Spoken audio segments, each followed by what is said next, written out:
सभी को नमस्कार। आज हम लोग बात करेंगे एनआरएल अंतर्गत उत्तर प्रदेश में उत्तर जनपद के अंतर्गत लगभग 12,572 सूक्ष्म उद्यम सखी की नियुक्ति के संबंध में। चलिए शुरू करते हैं। सूक्ष्म उद्यम सखी का उद्देश्य जो भी गरीब दीदियाँ होंगी उनके उद्यम को स्थापित करना, गरीब दीदियों को गरीबी से उबारने या उनके उद्यम की स्थिरता लाने में मदद करें। जो भी दीदियाँ उद्यम स्थापित कर रही हैं उनकी 6 माह तक सपोर्ट करेंगे। उद्यम सखी की नियुक्ति CLF स्तर पर किया जाएगा एवं संकुल संघ अंतर्गत कम से कम 5 ग्राम संगठन क्षेत्र को उनको आवंटित किया जाएगा। सूक्ष्म उद्यम सखी की योग्यता स्वयं सहायता समूह की सदस्य होंगे, समुदाय से संवाद स्थापित करने में सक्षम होंगे, आवेदक की उम्र 18 से 45 वर्ष होनी चाहिए, तक कम से कम 12वीं उत्तीर्ण हो, सामान्य अंकगणित का ज्ञान होना चाहिए और वो किसी भी प्रशिक्षण या किसी भी कार्य के लिए जनपद से बाहर जाने के लिए इच्छुक।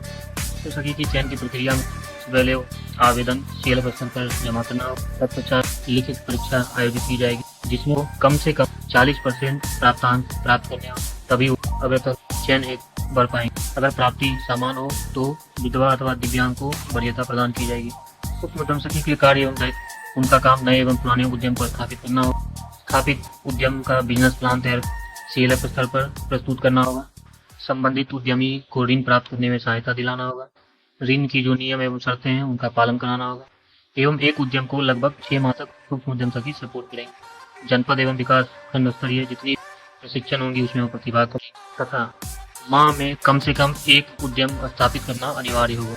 सूक्ष्म उद्यम सखी के चयन के उपरांत उनको 7 दिन की प्रशिक्षण दी जाएगी। प्रशिक्षण के बाद CLF स्तर पर आवंटित ग्राम संगठनों में उनको कार्य करना होगा। 3 माह की अवधि तक उनको सीखने हेतु संबद्ध किया जाएगा। 3 माह के उपरांत कम 4 वर्ष तक सूक्ष्म उद्यम सखी CLF अंतर्गत कार्य कर सकती है। इनके मानदेय पर आज चर्चा करते हैं। सूक्ष्म उद्यम सखी के प्रारंभिक 3 माह का मानदेय 1200 रुपया होगा तथा TAD एवं मोबाइल खर्च हेतु 800 रुपया मिलेंगे। 3 माह के उपरांत 4 माह से 12 माह हेतु कुल 1500 रुपया मानदेय के रूप में एवं 800 रुपया TAD एवं मोबाइल खर्च आदि हेतु दिया जाएगा। इसी प्रकार 13 से 24 माह हेतु 1800 रुपया मानदेय एवं 800 रुपया TAD एवं मोबाइल खर्च दिया जाएगा। 30 से 48 माह अधिकतम के लिए 2000 रुपया मानदेय 800 रुपया TAD के रूप में प्राप्त किया जाएगा। सूक्ष्म उद्यम सखी को कार्य के अनुसार इंसेंटिव भी प्रदान किया जाएगा। नॉन फार्म एक्टिविटी के अंतर्गत पुराने उद्यम स्थापित करने के लिए 300 रुपया, बिजनेस प्लान अगर तैयार करती हैं तथा ऋण दिलाती हैं तो, और अधिकतम नए उद्यान के लिए 1700 रुपया बिजनेस प्लान तथा ऋण उपलब्ध कराने हेतु प्रदान किया जाएगा, जिसमें 3 तरह के एक्टिविटी होंगे, ट्रेडिंग, सेवा और मैन्युफैक्चरिंग।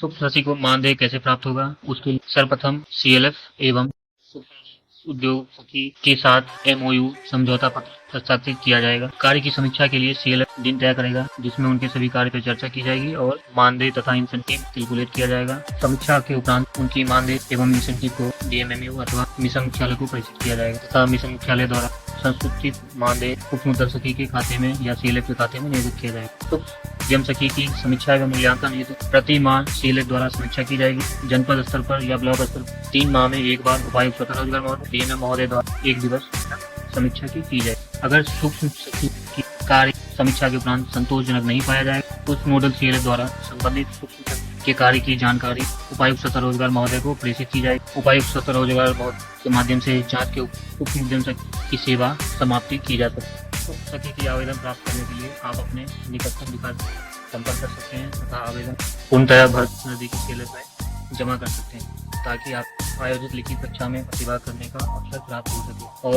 रोजगार से आप जुड़ पाएं। अधिक जानकारी के लिए चैनल से जुड़े रहें और चैनल को सब्सक्राइब करें। धन्यवाद।